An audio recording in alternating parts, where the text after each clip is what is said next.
기도하겠습니다. 하나님의 생명이 없이 살아가던 저희들에게 우리 주 예수 그리스도를 보내주시어서 우리 주님 안에 당신의 생명을 담아 보내주시고 그 생명을 이제는 저희들 안으로 갖게 해주시는 우리 아버지 하나님께 참으로 감사와 찬송과 영광을 돌립니다. 이 모든 일로 인하여 저희 죽어있던 자들을 이 세상 곧 죽은 자들의 삶에서 그 세상에서 건져내어 주시어서 이제는 살아난 자, 우리 하나님의 생명을 가지고 사는 자들로 다시 바꾸어 주신 하나님께 감사드립니다. 오늘도 저희들에게 우리 하나님께서 행하신 그와 같은 귀하고 놀라운 일들을 하나님의 말씀을 통하여 재확인받고 깨달아 그 뜻을 통하여 우리가 정말 거듭나 주 앞에서 기쁨으로 살아갈 수 있는 종들이 다들 되게 하여 주시옵소서. 예수님의 이름으로 기도드립니다. 아멘. 자, 하나님 말씀 나누겠습니다. 오늘은 마가복음 14장 12절 이하 16절까지입니다. 마가복음 14장 12절 이하 16절까지입니다. 우리 찾으셨으면 함께 이 말씀을 읽도록 하겠습니다. 무교절의 첫날 곧 6월절 양 잡는 날에 제자들이 예수께 여짜오되 우리가 어디로 가서 선생님께서 6월절 음식을 잡수시게 준비하기를 원하시나이까 하매 예수께서 제자 중에 둘을 보내시며 이르시되 성내로 들어가라. 그리하면 물 한 동이를 가지고 가는 사람을 만나리니 그를 따라가서 어디든지 그가 들어가는 그 집 주인에게 이르되 선생님의 말씀이 내가 내 제자들과 함께 6월절 음식을 먹을 나의 객실이 어디 있느냐 하시더라 하라. 그리하면 자리를 펴고 준비한 큰 다락방을 보이리니 거기서 우리를 위하여 준비하리라 하시니 제자들이 나가 성내로 들어가서 예수께서 하시던 말씀대로 만나 6월절 음식을 준비하니라. 아멘.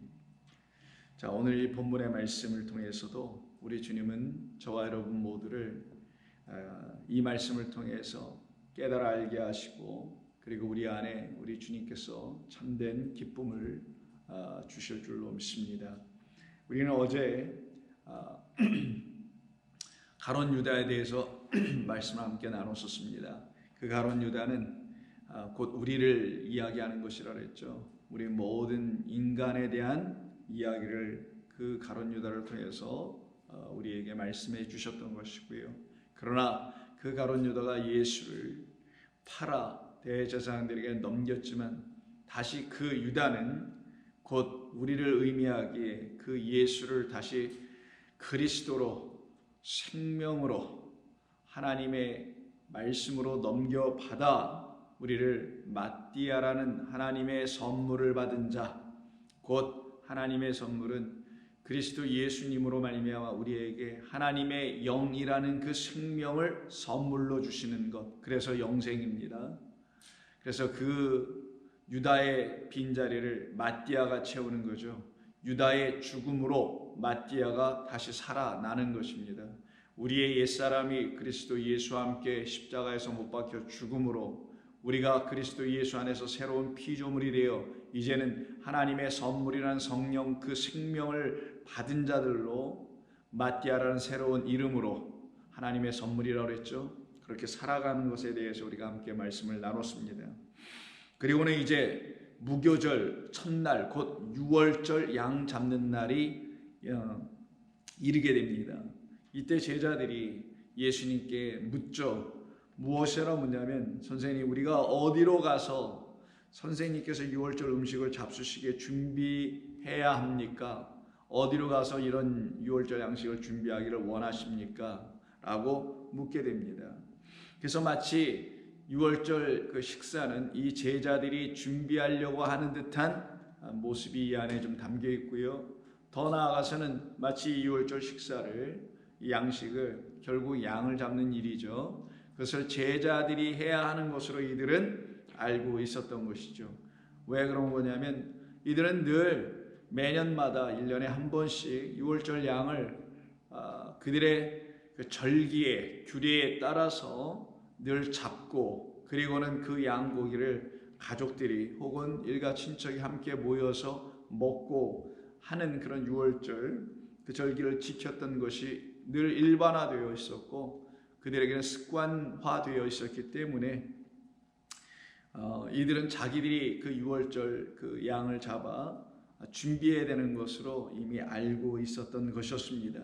그래서 그들이 그렇게 물을 수밖에 없게 된 거죠. 그런데 이야기 전체를 들어보면은 그와 같은 물음을 갖고 예수님께 여쭙고 있는 이 제자들에게 오히려 예수님은 당신이 다 이미 예비해 놓으시고 준비해 놓으신 그 한 장소와 그리고 그 장소로 너희들을 우리 모두를 인도해 줄 어떤 사람을 너희들은 그곳에서 만나게 될 것이다 라고 오히려 알려주십니다. 그렇다면 13절 이하 16절을 통해서 우리가 보게 되면 이 유월절 그 식사 양식은 결국은 우리 주님 예수님께서 마련해 주셨다라는 것을 말하는 거죠.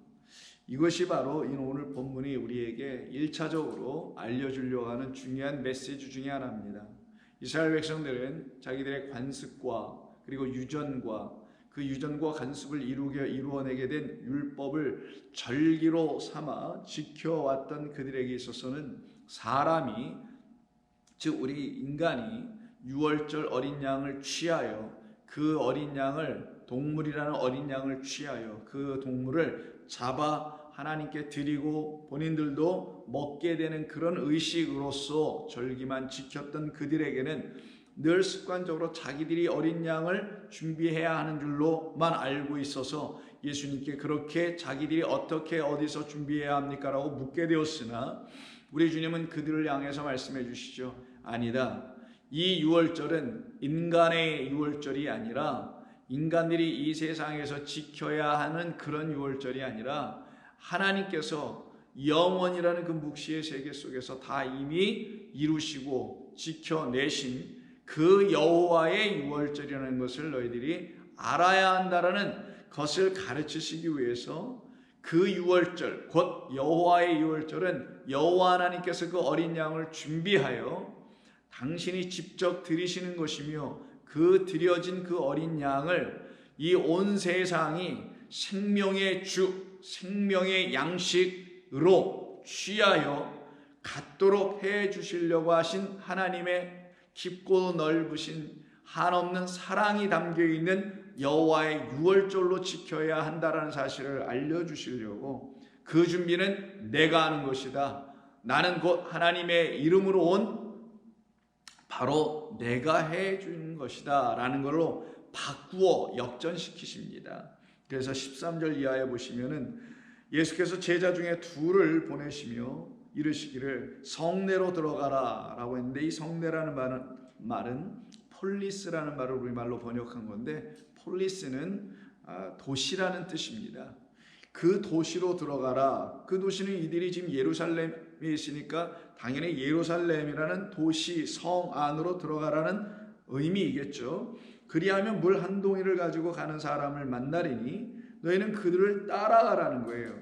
근데 그를 따라가면 어느 집으로 들어갈 것이며 그 집에 들어가면 주인을 만나게 될 것이다. 그때 그 주인에게 다음과 같이 물어보라고 14절에서 말씀하시기를 우리 선생님 예수님이 우리 예수님이 이렇게 말씀하시더이다. 내가 내 제자들과 함께 유월절 음식을 먹을 나의 객실이 어디 있느냐 라고 가서 물어봐라. 우리 예수님은 이렇게 제자들에게 그 주인을 만나면 무엇을 물어야 할지를 다시 가르쳐 줍니다. 뭐라고 합니까?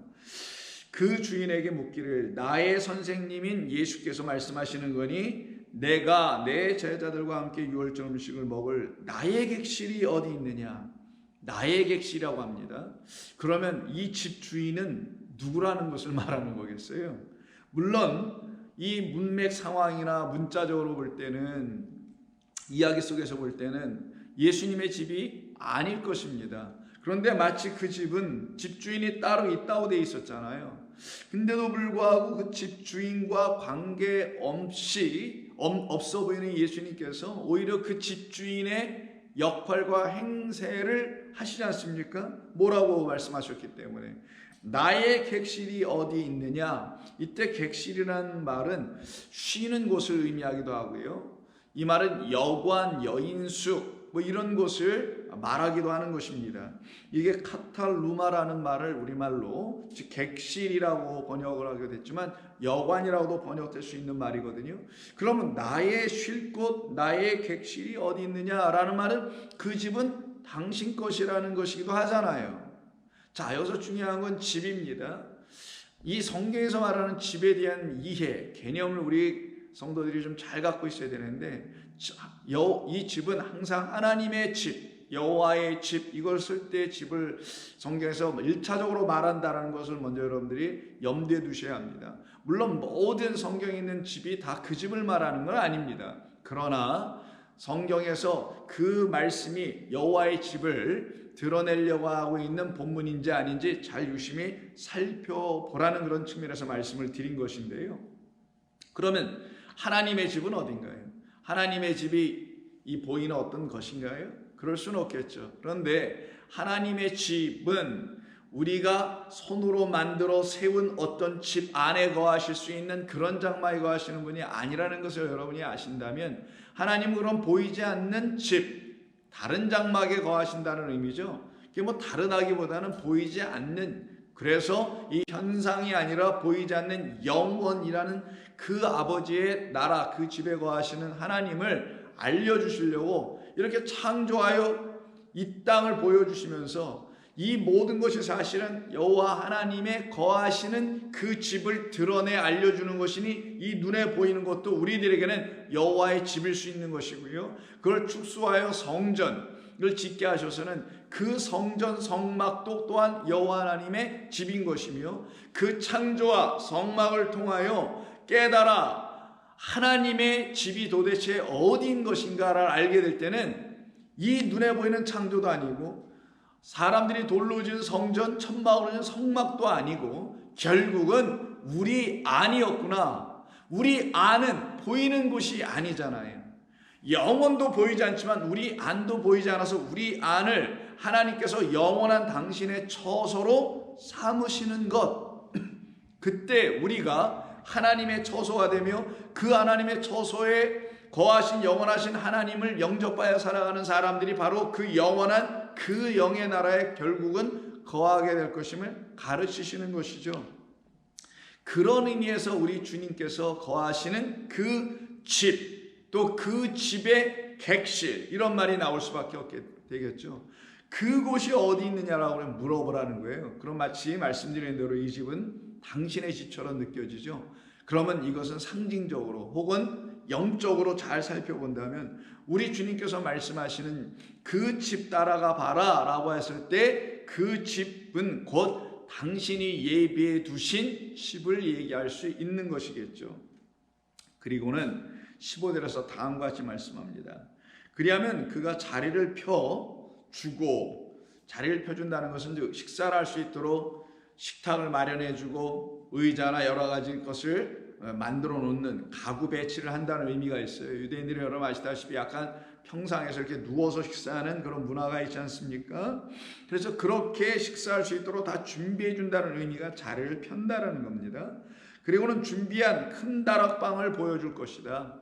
그럼 여기 결국은 그 객실이라는 것 안에 또 다른 장소가 하나 있는데 그 객실과 어떻게 보면 같은 동격의 의미로 쓰이고 있는 것이 다락방이라는 거잖아요. 나의 객실이 어디 있냐? 라고 물어봤더니 그 객실은 바로 이 다락방이요 라고 그가 보여줄 것이다. 그곳이 바로 우리가 여호와의 유월절에 그 식사를 할 곳이라고 지금 우리 주님이 가르쳐 주시는 거예요. 그러면 우리 주님은 여기서 왜 나의 객실이라고 굳이 말씀을 하신 것이며 그 객실이 곧 왜 다락방과는 또 무슨 관계가 있기에 성경에 이렇게 두 가지 서로 다른 말로 마치 두 개의 서로 다른 장소처럼 말은 하고 있지만 사실 문맥을 보면 같은 한 곳이잖아요. 집안에 다락방이 있고요. 다락방은 곧 또한 그 큰 객실이 되어 있는 이런 상태거든요. 그럼 이 의미가 무엇인지 우리는 한번 생각해 봐야 됩니다. 자, 예수님께서 이 땅에 오셨습니다.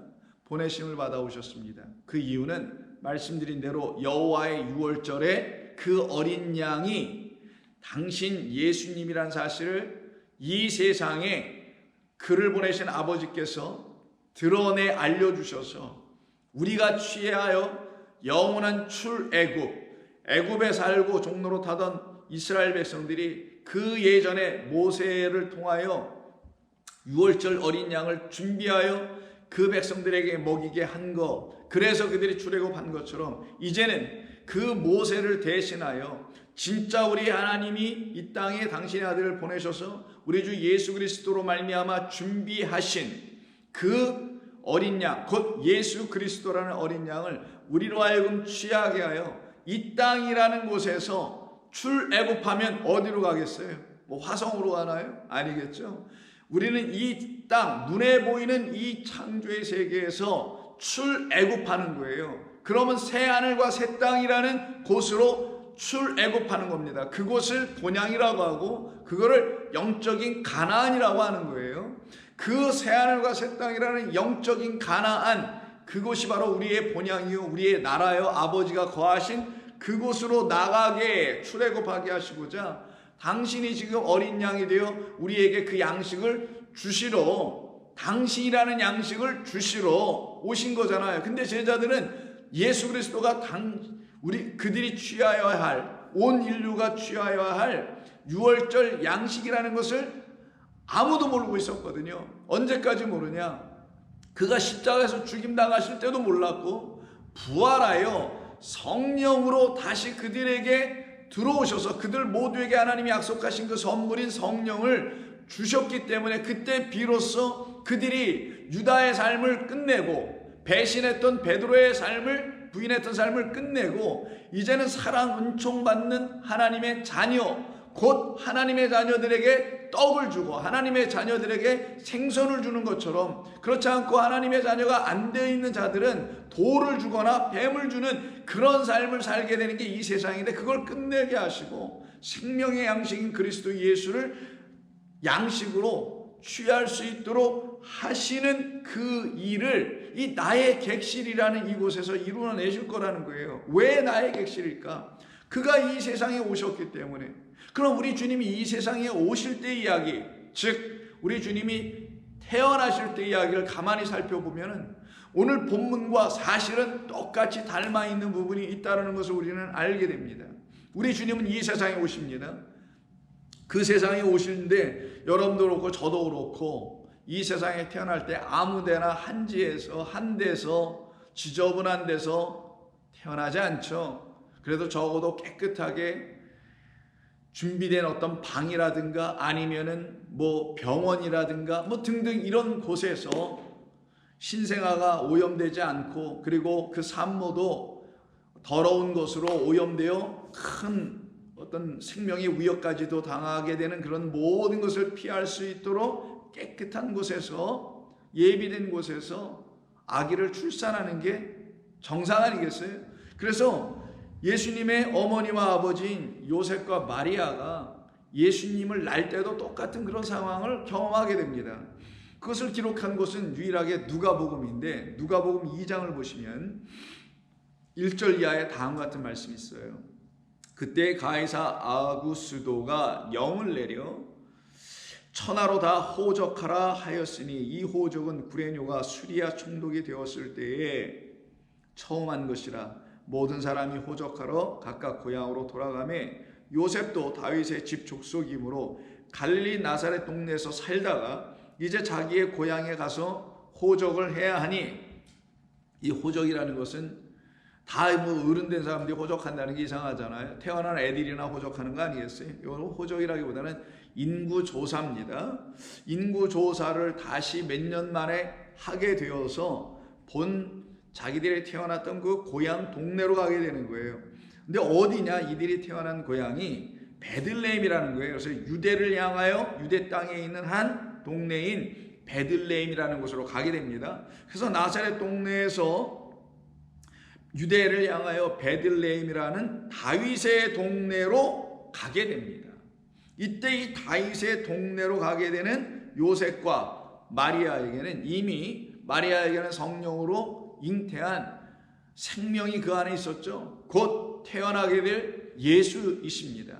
그 예수를 잉태한 상태예요. 그래서 그것을 5절에서 말씀하기를 그 약혼한 마리아와 함께 오적하러 올라가니 마리아는 이미 잉태하였더라. 그런데 마침 베들레헴에 갔을 때 이때가 타이밍이 참 하나님께서 만들어 놓으신 하나님의 카이로스가 이렇게 마저 떨어지는 거죠. 이 세상은 사람이 주관하는 것 같고 사람이 계획하고 사람이 경영하는 것 같아 보이나 결코 하나님이 다 하시는 것입니다. 거기 있을 그때에 바로 오적하러 내려가서 베들레헴에 있을 바로 그때 해산할 날이 찼어요. 그런데 문제는 사람들이 죄다 호적하러 인구조사 때문에 온 사방에서 다 몰려 들어와서 이곳에 지금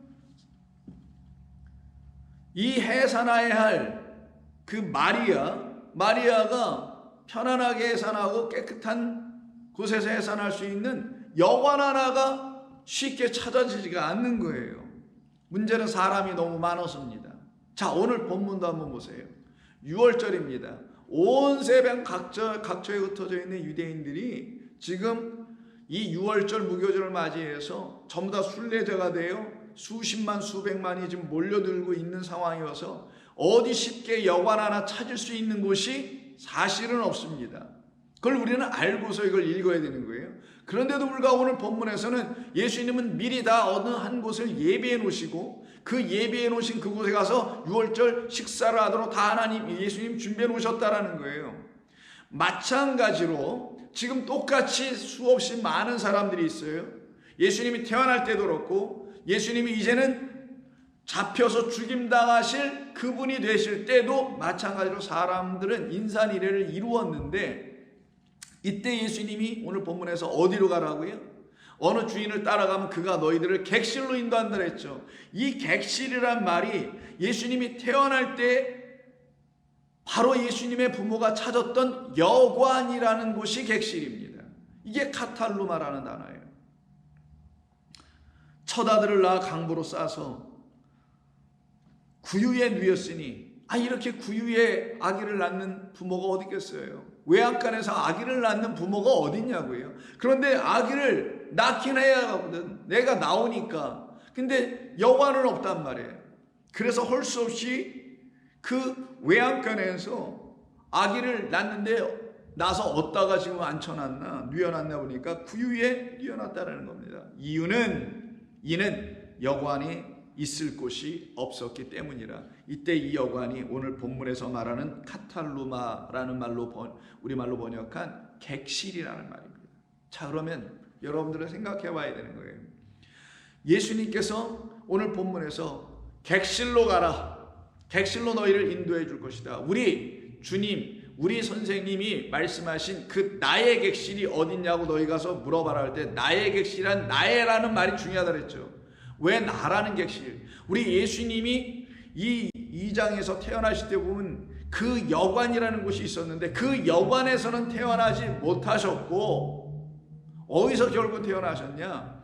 외양간에서 말구 위에 태어나셔서 말구에 누워졌다라는 거예요. 그럼 여기는 무슨 상호관계가 있길래 이와 같이 우리에게 알려주려고 하냐고요. 자, 오늘 본문에서도 성내로 들어가라 그랬죠. 제자들에게. 그 성내로 들어가라는 그 성내가 예수님이 태어나실 때 2장에서의 말씀, 누가복음 2장에서 말씀은 다윗의 동네라고 번역한 동네입니다. 이게 똑같이 폴리스예요. 그럼 다윗의 동네가 아니라 다윗의 성내죠. 근데 여기는 예루살렘이었고 여기는 베들레헴. 예수님이 태어날 때는 베들레헴이었고 예수님이 죽임당하실 때는 예루살렘이었다는 거예요. 예수님이 태어나시는 곳이 베들레헴이었던 이유는 베이트 레켐이니까 베이트 집이라는 뜻과 그럼 어떤 집이라는 거예요. 근데 그 집에 들어가 보니 그 집 뭘 내주는 집이냐? 레켐이니까 떡을 내주는 집이어야 되는데 그 떡을 내주는 베들레헴이라는 그 성내, 그 다윗의 성내 안으로 들어가라라는 거죠. 그러면 거기에 누가 있을 거라는 거예요? 거기에 바로 말구 위에 누여있는 나의 객실이라는 그곳 말고 그곳에서 사실 날려고 했지만 그곳이 아닌 구유. 그러면 말구유에서 결국은 예수님이 누여져 있지 않습니까? 객실이 아니고 외양간에서. 자, 그럼 오늘 본문에는 객실이 아니고 결국 알고 보니까 큰 다락방이라고 돼 있어요. 큰 다락방으로 바뀌어진 것처럼 이 예수님이 태어나실 때도 여관이 아닌, 사실 여관에서 날려왔지만 거긴 자리가 없어서 여관이 아닌 구유 외양간으로 예수님이 태어나시게 되지 않습니까? 이 상호 관계가 있다라는 거예요. 그러면 이 말씀을 통해서 우리에게 알려주시는 건 뭐겠어요? 바로 나의 객실, 곧 너희들이 먹어야 할 그 어린 양 고기는 바로 내가 태어난 그곳, 바로 내가 어린 양으로 태어난 그곳 외양간 구유에 있는 나란다. 구유는 뭡니까, 여러분? 그 안에 있는 양들이나 소나 나귀들이나 이런 짐승들이 먹을 음식이 놓여지는 곳, 여물이라고 하죠, 우리말로는. 여물들이 놓여지는 곳, 여물을 담는 통이 구유잖아요. 그 곳 위에 예수님이 놓였다는 건 예수님이 베들레헴, 말 그대로 그 양식을 주러 오신 분, 누구를 양식으로? 당신 자신, 어디에 누워있는 짐승들이라는 존재들이 음식을 하는 것을 먹고 있는 그 구유에 놓여있는 당신이 누워있으니 당신이 그 짐승들을 위한 양식이라는 걸 말씀하려고 하는 거겠죠. 바로 짐승이라는 우리들, 하나님의 영과 하나님의 말씀을 갖고 있지 못하여 겉으로 보기에는 인간 같으나 모양새는 사람 같으나 안으로는 하나님의 영과 생명이 없어서 짐승과 사실 다를 바가 없는 그런 우리들이 반드시 먹고 다시 하나님의 형상과 모양대로 지어짐을 받게 하는 그리스도를 만나게 해야 주시려고 우리들에게 이와 같이 오신 것이 우리 예수님이라는 사실을 이 본문이 증거해 주는 것입니다. 그래서 예수님을 그 다윗의 동네라, 다윗의 시라고 했던 거예요. 왜 굳이 다윗이라는 말을 썼겠어요? 다윗은 유다의 후손 아니겠어요? 그럼 유다는 또 누구예요? 요셉을 팔았던 유다죠. 또 유다는 누굽니까? 가룟 유다로서는 예수님을 팔았던 유다입니다. 그런 유다, 그 유다로 말미암아 그리스도가 나오게 해서 결국은 그 유다의 백성들이 다시 그리스도 어린 양을 돌려받게 해주시는 이야기가 이 예수님의 태어나심과 그리고 예수님의 죽으심이라는 시작과 끝이 이렇게 서로 같다라는 걸 보여주는 거예요. 나는 알파와 오메가예요. 나는 시작과 끝이나 시작과 끝은 다르지 않고 같다라는 거예요. 하나님이 우리에게 주신 모든 시작은 하나님 우리 안에서 마치실 마지막과 똑같은 것이다. 하나님은 같은 하나를 가지고 우리에게 이렇게 일하시고 행하시는 것이었다. 그래서 우리 주님은 바로 그 구유에 누워 나시게 되죠. 그리고는 그 구유에 누워 나신 그분을 놓고 12절, 누가복음 2장 12절에서 뭐라고 말하냐면 너희가 가서 강보에 쌓여 구유에 누워 있는 아기를 보리니 이것이 너희에게 표적이 되리라. 이 아이가 표적이라는 거고 이 구유가 또 표적이라는 거고 이 여관도 표적이라는 거예요. 표적은 뜻을 결국은 다 드러내기 위해서 하나님이 우리에게 주신 당신의 계획이었다. 작정하신 모든 뜻이었다. 그것을 우리에게 알려주려고 이런 비유들, 이런 사건들, 이런 상징들을 우리에게 주셔서 우리 안에 계신 성령을 통하여 그 비유, 상징, 모든 사건을 온전히 하나님의 행하시는 일로 깨달아 알아. 그리고는 그 안에 계신 구유에 누우신 아기를 우리가 찾아야 된단 말이에요. 누구로? 나를 위하여 오신 세상 죄를 지고 가시는 어린 양으로. 왜 세상 죄를 지고 가는 어린 양으로? 말구에 태어나신 그 예수가 왜 세상 죄를 지고 가는 어린 양으로? 내가 매일매일 먹고 있는 나의 구유통에 있는 먹는 그 매일매일의 양식이라는 것이 하나님을 알게 하는 양식이 아니었기 때문에 죄인이었던 거예요. 하나님은 그거를 먹고 하나님을 알고 하나님이 너희를 위한 창조주 아버지라는 사실을 알고 그 아버지가 아니면 너희는 아무것도 아니며, 그런데 그 아버지가 너희의 아바 아버지가 되면 너희는 영원토록 자유하고 해방되고 기쁨이 있고 안식이 있고 평강을 누리게 될 것이다. 그것을 발견하고 찾게 해주시려고 우리에게 그 어린 양을 보내어 주신 것이에요.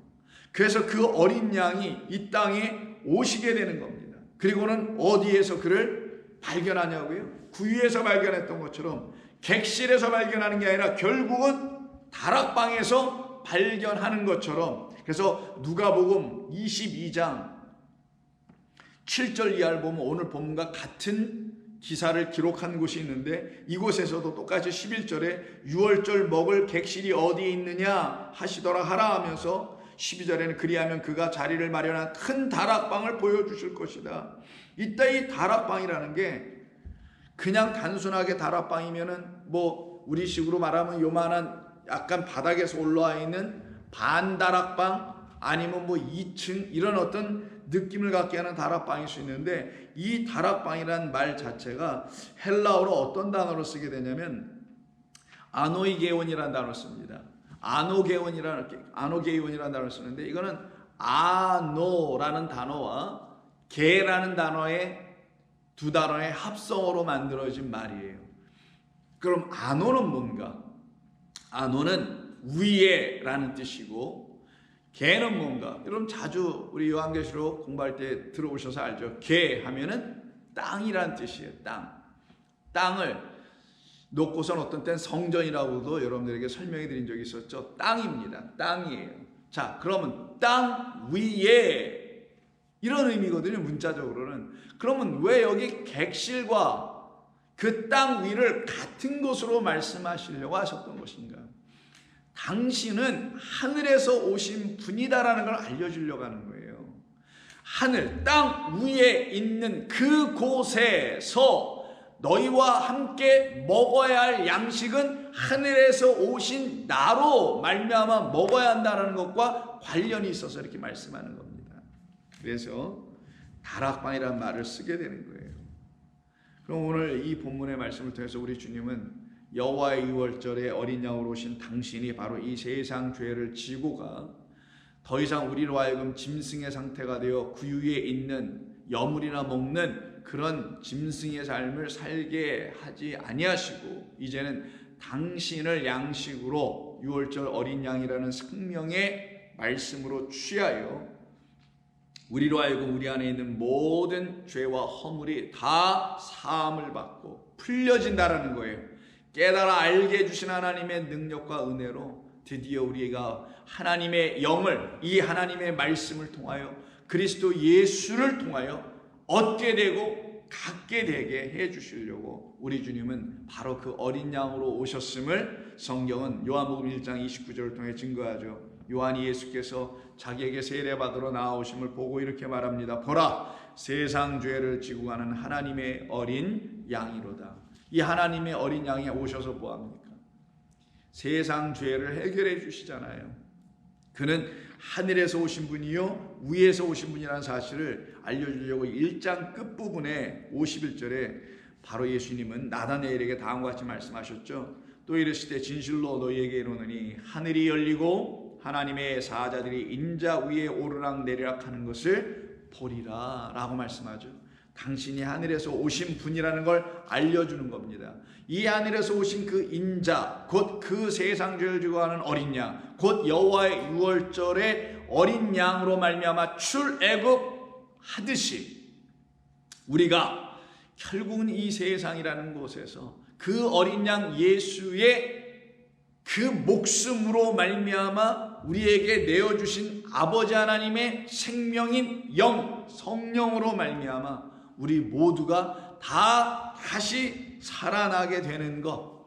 그래서 요한계시록 7장을 보시게 되면은 바로 이 어린 양으로 말미암아 살아난 사람들이 어린 양 앞에 서서 당신이 날 살려내신 분입니다. 당신이 나를 구원해 주신 분입니다. 라는 걸 감사하여 하나님 앞에 그 어린 양 앞에 찬송하는 이야기가 14만 4천의 노래를 통하여 나타나게 되는 거예요. 그것을 9절에서 말하기에 요한계시록 7장 9절 이일 후에 내가 보니 각 나라와 족속과 백성과 방언에서 아무도 능히 셀 수 없는 큰 무리가 나와 흰옷을 입고 손에 종려가지를 들고 보좌 앞과 어린 양 앞에 서서 큰 소리를 외쳐 이르되 구원하심이 보좌에 앉으신 우리 하나님과 어린 양에게 있도다. 이들은 전부 다 흰옷을 입습니다. 양털같이 희게 되잖아요. 우리의 붉은 죄들이. 그래서 흰옷을 입는데 양털같이 희게 되기 위해서는 그 양이 피를 흘려준 그 피에 옷을 깨끗이 씻었기 때문이라고 말해주죠. 14절 내가 말하기를 내 주여 당신이 아시나이다 하니 그가 나에게 이르시되 이는 큰 환난에서 나오는 자들인데 어린 양의 피에 그 옷을 씻어 희게 된 자들 이들로 말미암아 즉 이 그리스도 어린 양으로 말미암아 이들은 지금 다 구원받은 그 어린 양을 만난 그 어린 양이 내어주시는 당신이라는 생명의 말씀을 먹은 그와 같은 사람들이죠. 그들을 놓고 하나님의 말씀으로 다 살아난 자들이라고 하는 거예요. 이들을 놓고 성경은 무엇이라고 하냐? 바로 하나님의 이름으로 이 땅에 오신 어린 양 예수 그리스도께서 바로 당신을 깨어 당신을 부수어 당신의 육체를 헐어 당신 안에 있는 하나님의 말씀을 생명을 그 영을 우리에게 주신 그 어린 양이었기 때문에 우리가 더 이상 멸망당하는 자가 되지 아니하고 생명을 얻은 자 되었으니 두려워하지 말고 염려하지 말라고 하시는 말씀이 요한계시록 5장에 나옵니다. 내가 보매 보좌에 앉으신 이의 오른손에 두루마리가 있어 안팎으로 썩고 7인으로 봉하였더라. 또 보매 힘있는 천사가 큰 음성으로 외쳐 이르기를 누가 그 두루마리를 펴며 그 인을 떼기에 펴다라는 건 열며 열기 위해서는 그 인봉된 것을 누군가 깨야 된단 말이에요. 그 땜질하는 거니까 그거를 뗀다라는 말이 루어예요. 부수는 겁니다. 아니면 풀어내는 거예요. 그랬더니만 5절에서 장로 중 한 사람이 내게 말하되 울지 말라 유대 지파의 사자 다윗의 뿌리가 이겼으니 그 두루마리와 7인을 떼시리라. 이때 떼다라는 건 열어 주실 것이다. 내가 보니 보좌와 네 생물과 장로들 사이에 한 어린 양이 서 있는데 일찍이 죽임을 당한 것 같더라. 그 어린 양이 7절에서 나와서 보좌에 앉으신 이의 오른손에서 두루마리를 취하시네요. 그럼 그 어린 양은 죽임당한 어린 양, 처음에는 구유 위에 태어나신 어린 양, 구유 위에 오신 어린 양이었으나 이제는 마지막 6월절 그 식사를 준비하는 이야기 속에서는 죽임당할 어린 양으로 오신 여호와의 6월절 어린 양은 곧 예수 그리스도셨다라는 걸 알려주는 거죠. 그때 이 사실을 알게 된 저와 여러분은 그가 태어나시고 그가 죽으심으로 그가 시작하시고 그가 마치심으로 나는 이제 두려워하거나 염려할 것이 전혀 없어졌구나 라는 걸 알게 되는 거예요. 근데 어떤 사람들이 이걸 확신으로 알게 되냐? 매일매일 그 그리스도 어린 양으로 말미암아 인도함을 받기를 소원하며 그래서 우리 주님이 그들을 당신의 처소로 인도하여 그 객실에서 그 다락방에서 당신이 내어주는 인대어 우리에게 풀어주신 하늘의 말씀, 풀려지지 않는 말씀이 아니라 내 안에서 내 영혼이 하나님의 영으로 감동되어 있는 그 영혼, 이제는 육이 아니라 그 영이 나를 깨달아 알게 해주셔서 내 안에 하나님의 말씀이 하나하나 풀려지니 내 안에 하나님의 말씀들로 이제는 차곡차곡 충만하여져 가는 그 삶을 살게 하시네요. 그들이 두려워하지 않고 그들이 더 이상 눈물이 없는 거예요. 그들이 더 이상 불안할 게 없고 염려가 없고 기쁨과 감사로 살아가게 됩니다. 이 사건이 이와 같이 나타나게 되는 것, 이때 루오라고 했잖아요. 이 루오에다가 카탈을 붙이면 카탈루오가 되는데, 이 카탈루오는 파괴시키다, destroy 이런 의미가 있어요. 헐어버리다 이런 의미가 있습니다. 아니면 폐하여 버리다, 없애버리다 이런 의미가 있어요. 그러니까 떼다라는 의미는 여러 가지 중복적 의미가 좀 있어요. 떼어내는 거는 예전 것을 부순다는 의미도 있고, 떼어내므로, 부숴내므로 이제는 우리 주님이 하늘을 열어 안오이고에서 보여주실 하늘의 신비하고 거룩한 그리스도라는 하나님의 복음의 비밀을 이렇게 보여주시기 위한 그 목적을 위하여 부수시는 것. 그래서 이 단어가 카탈루오로 쓰게 되면 헐어버리는 것에 대한 의미가 있어요. 그 카탈루오에서 나온 말이 오늘 본문의 객실이라는 여관이에요. 그럼 우리 주님은 이 세상이라는 여관에 오셨다라는 거예요. 이 여관이라는 게 뭡니까? 우리가 하룻밤 자고 또 움직여야 되는 게 여관 아니에요? 여행자들, 순례자들, 방랑자들이 잠시 거하는 곳이 여관. 잠시 거하는 곳인지를 모르고 이 세상을 영원토록 생각하고 살아가는 그런 사람들이 살고 있는, 그래서 짐승 같은 우리들에게 찾아오셔서 너희들이 지금 살고 있는 건 여관 같은 곳이야. 너희들은 이 세상이 너희들이 영원토록 살 곳이 아니라 여기서 잠시 머물다, 이 여관에서 살다. 진짜 그 위의 집으로 가야지. 어느 집? 객실에서 살다가 어느 집? 다락방으로 가야지. 객실이라는 이 땅의 집에서 내주는 것은, 나그네들에게 내주는 것은 참된 양식이 아니란다. 그래서 이때 아우구스투스라는 시저가 영을 내리는 거예요. 세상 왕이죠. 마태복음에서는 헤롯 때라고 말합니다. 그러나 누가복음에서는 아우구스투스라는 시저 황제를 얘기하죠. 그게 뭐예요? 세상 나라의 왕들 밑에 애굽의 바로 아래에서 종노릇하여 그가 내주는 헛되고 거짓된 양식을 먹고 죽어가고 있는 우리, 그래서 그들이, 우리가 살아가고 있는 곳이 여관이라는 사실을 알게 해주는 거예요. 객실이라는 사실을 알게 해주는 거예요. 우리는 이 땅에 손님으로 온 거지, 우리는 이 땅의 주인으로 온 게 아니라는 거. 우리는 영원하신 아버지 하나님이라는 우리의 주가 살고 계시는, 나의 주 나의 하나님이 계시는 그 하늘로 가야 될 사람. 그래서 객실에서 먹는 것 같아 보였는데 결국은 큰 다락방으로 가다라는 거예요. 그게 여호와의 유월절에 하나님의 양식인 그리스도의 말씀을 먹은 사람들에게서 나타나는 일입니다. 그래서 이 카탈라마라는 이 객실 혹은 여관이라는 단어는 말씀드린 대로 카탈루오라는 destroy, 깨다, 부수다, 헐다, 폐하다, 폐지하다 라는 말에서 파생되어 나온 거예요. 그 말은 이 땅에 보이는 것은 결국 어떻게 된다는 거예요. 첫째 하늘과 첫째 땅은 다 사라지게 될 것이다. 헛됨을 알면 빨리 사라질 거고, 그걸 모르면 결국은 이 사라질 세상과 함께 그들도 먼지처럼 사라지게 될 것이나, 그걸 깨달아 알면 그 집에서 나와서 말구유로 가는 거예요. 여관에서 나와서 예수님이 계신 곳 어디로 가라고? 말구유로 가서 그 아기를 보고 표적, 무슨 뜻을 저에게 가르쳐 주시려고 하는 거예요. 표적을 만나게 되면은 그 표적 안에 남겨놓으신 생명의 떡, 생명의 음료가 바로 당신이군요. 그 말구에 있는 당신 어린 양이 내가 먹어야 할 유월절의 내 양식이군요. 이걸 알게 되는 거예요.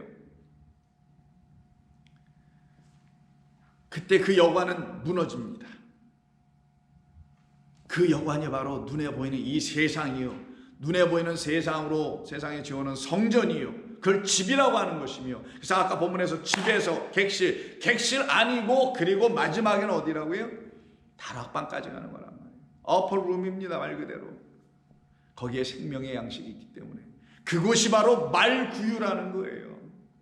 하늘에서 온 자가 누인 곳이라는 겁니다. 그래서 우리는 그곳에서 주님을 만나죠. 그래서 우리 주님이 이 땅에 오셔서 하늘의 말씀을 가르쳐 주시려고 율법을 주셨음에도 이 율법을 가지고 하나님의 말씀을 알지 못하는 이 세상을 향하여 우리 주님이 마태복음 5장 17절에서 내가 율법이나 선지자를 카탈루오 하러 온 줄로 생각하지 말라. 내가 율법이나 선지자를 폐하러, 부수러, 폐지하러 온 줄로 생각하지 말라. 그거는 온전히 더 세워져야지. 율법이나 하나님의 말씀이 1.1획도 빼고 넣고 해서 될 문제가 아니라 이해 안 된다고 해서 이해가 덜 된다는 사고도 집어넣어 이럴 것이 아니고 그건 그대로 지켜져야 하고 오히려 너라는 인간의 생각과 마음대로 읽어 1.1획을 더하고 가감함으로 지어놓은 잘못된 성전을 내가 부수러 왔다. 나는 율법을 폐하는 것이 아니라 율법은 완성하러 왔고 폐할 것은 뭐냐? 바로 이 땅의 집이라는 거예요. 우리가 잠시 머물고 가는 이 객실이 다 무너질 것이고 땅의 장막은 무너질 것이고 영원한 집만이 있을 것이라는 것. 거길로 우리는 가게 될 것이다. 이걸 알려주려고 마태복음 26장 예수님께서 결국은 잡히실 때 이야기를 하시죠. 잡혀서 거짓 증인들 앞에 대제사장들 앞에 겟세마네 동산에서 잡혀 끌려가서 그들 앞에 서 계시잖아요. 이때 61절에 뭐라고 하시냐. 이들이 물어요. 이 사람 예수의 말이 내가 하나님의 거짓 증인들이 하는 겁니다. 내가 하나님의 성전을 헐고 사흘 동안에 다시 지을 수 있다 하더라. 이때 헐다가 카탈로. 근데 예수님이 성전 하셨나요? 예수님이 뭐 파괴하셨나요? 폭력적으로 뭘 뒤집어 엎으셨나요? 아니죠. 요한복음 2장의 근거에 보면 당신의 육체를 놓고 말씀하시리라. 당신의 육체로 허시는 거지 그 성전 하는 게 아니란 말이에요. 당신의 육체를 십자가에서 우리를 위하여 헐어주시는 세상 죄를 주가는 어린 양이 되어주실 때 그걸 보고 깨달으면 내 안에 거짓된 성전이 바로 예수님이 우리에게 다시 알려주신 율법과 선지자를 완성해 주신 그 진리의 양식의 말씀으로 말미암아 내 안에 있는 거짓 성전은 완전히 헐어지고 예수 그리스도로 말미암아 하나님의 거룩한 성전들로 다시 지어지게 하시는 놀라운 역사, 이 뜻이 담겨 있는 거예요. 그러면 이 유월절은 누가 준비해야 되겠어요? 우리가 준비할 게 아니죠. 근데 오늘 본문 14장 12절에서 유월절 양 잡는 날에 이 양을 잡다라는 말이 뚜오예요. 여기서 나온 말이 열심, 특심이라는 말, 그것이 주의 전을 삼킨다라는 말을 갖게 했죠. 그 특심이 뭡니까? 바로 에피뚜미아입니다. 제사를 드리고 싶은 열심, 양을 잡고 싶은 열심, 이 제사에 빠져 있는 그들, 그래서 인간의 유월절을 지키고 있는 그들, 이거를 무색해 하시고 이걸 폐지시키시고 오직 하나님께서 드리신 여호와의 유월절 어린 양으로 우리 주님이 우리에게 이렇게 넘겨지는 거예요. 그래서 유다가 팔아 넘긴 것은 생명 없는 성전에 그 그리스도 예수를 넘겨주신 거고, 그 그리스도 예수를 받았던 그 성전은 더 이상 그 성전, 눈에 보이는 성전은 그걸 감당할 수 있는 곳이 아니니 은삼십을 그 대제사장들이 성전의 곳간에 둘 수 없고, 그래서 나그네의 묘지로 삼잖아요. 나그네 묘지를 사지 않습니까? 다시 돌려주는 거예요. 누구들에게? 나그네들에게. 어떤 나그네? 이제 여기는 객실이구나, 여기는 여관이구나. 그런 여관에 찾아오신 우리 그리스도는 그 여관으로 오시고 그 성전으로 오신 게 아니라 나라는 나그네들 안으로 오셔서 나에게 당신을 양식으로 주셔서 우리를 upper room, 말 그대로 다락방 위에 있는 그 나라에서 우리 주님과 영원토록 먹고 마시게 하시려고 하는 뜻이었구나. 그래서 준비는 누가 하는 거냐? 내가 하는 게 아니라 그가 하신 것이구나. 그가 시작이요 그가 마침이었구나. 이걸 할 때 그 주님이 여러분들을 향하여 지금 두들기신다면 나와 함께 먹겠느냐? 나와 함께 유월절을 먹겠느냐? 나를 유월절 어린 양으로 너가 취하겠느냐? 라고 물으시는 그 두들기는, 여러분의 영혼을 두들기시는 우리 주님을 만나야 하는 겁니다. 그래서 계시록 3장의 마지막 교회인 라오디게아 교회를 향하여서 마지막으로 우리에게 말씀해 주신 것이 20절 아닙니까? 볼지어다 내가 문 밖에 서서 두드리노니 누구든지 내 음성을 듣고 문을 열면, 어떤 음성? 목자의 음성이죠. 그러면 듣는 자는 양들입니다.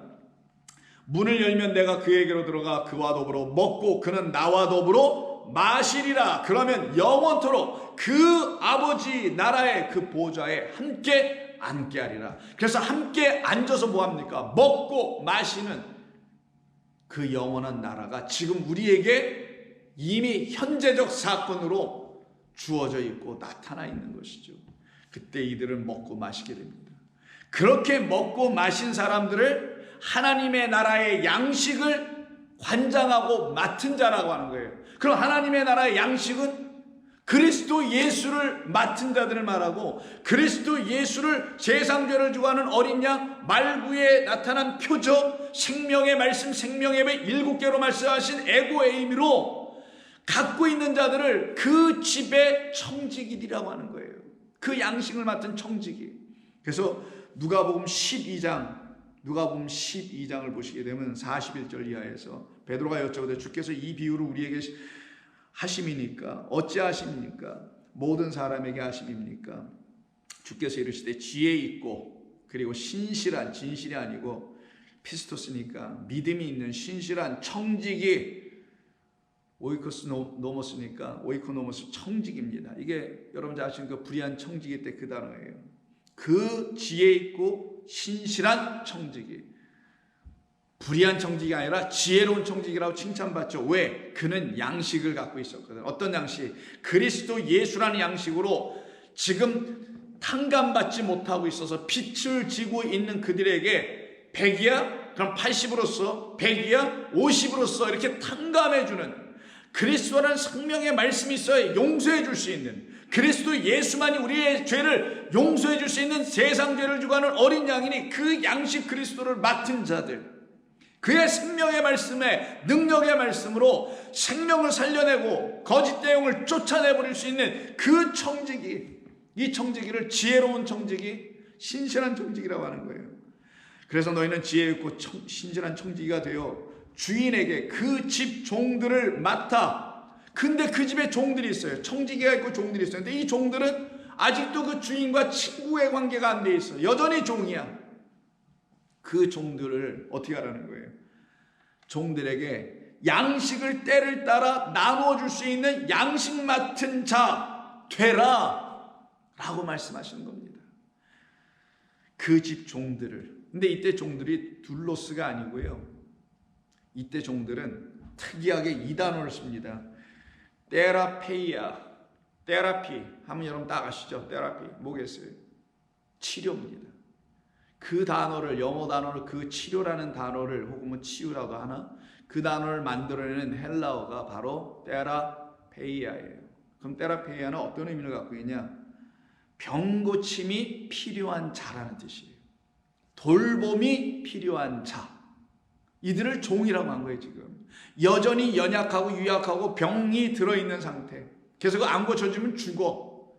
이 상태에 있는 그 집, 이 세상에 있는 집, 성전 안에 있는 그 성전의 집 안에 있는 자들, 그리고 교회라는 그 집 안에 있는 자들, 그 병든 자들, 연약한 자들, 바로 치료가 필요한 자들, 고침이 필요한 자들, 뭘로? 하나님의 성령으로 그들을 놓고 말하는 거예요.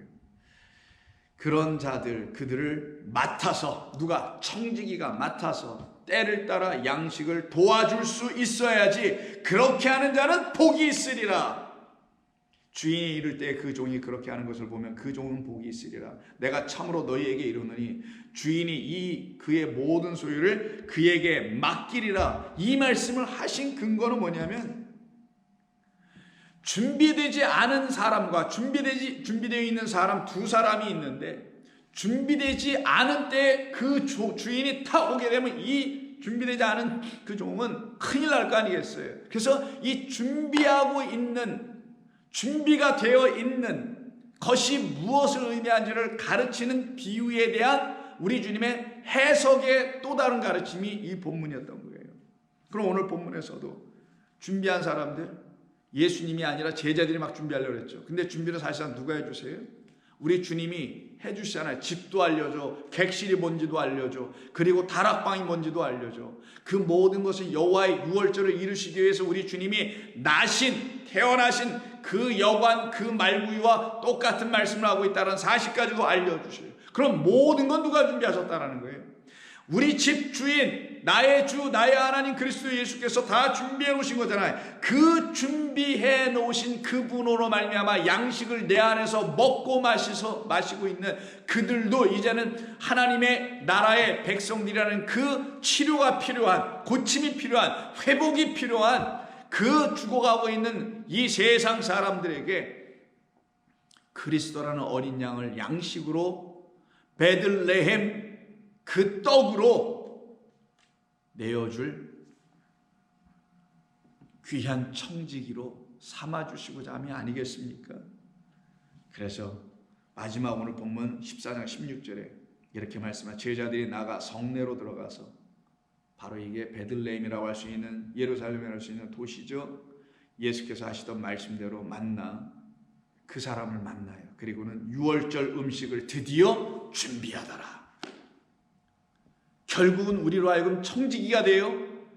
때를 따라 양식을, 그 테라페이아라는 그 병든 자들, 돌봄이 필요한 자들, 하늘의 양식으로 돌봄이 필요한 그 영혼들에게 양식을 갖고 준비하여 나눠줄 수 있는 하늘나라의 지혜롭고 신실한 청지기가 저와 여러분으로 되어야 할 줄로 믿습니다. 그것을 위해 우리 주님이 무교절날 첫날인 6월절에 이와 같은 말씀을 우리에게 가르쳐 주심입니다. 기도하겠습니다. 하나님 고맙습니다. 오늘도 부족하고 연약한, 그래서 무지하여 잘못하면 다 쓰러져 죽을 수밖에 없는 저희들을 우리 주님 사랑하셔서 이렇게 주의 말씀 들려주시니 감사합니다. 저희들의 문을 두들기시는 우리 주님의 음성 듣고 주님이 내어주시는 그 양식 먹고 다시 영육간에 강건하여 주님 나라 그 백성 청지기로 살아갈 수 있도록 도와주옵소서. 어린 양으로 오신 우리 주님 감사 찬송드리오며 예수님의 이름으로 기도드립니다. 아멘.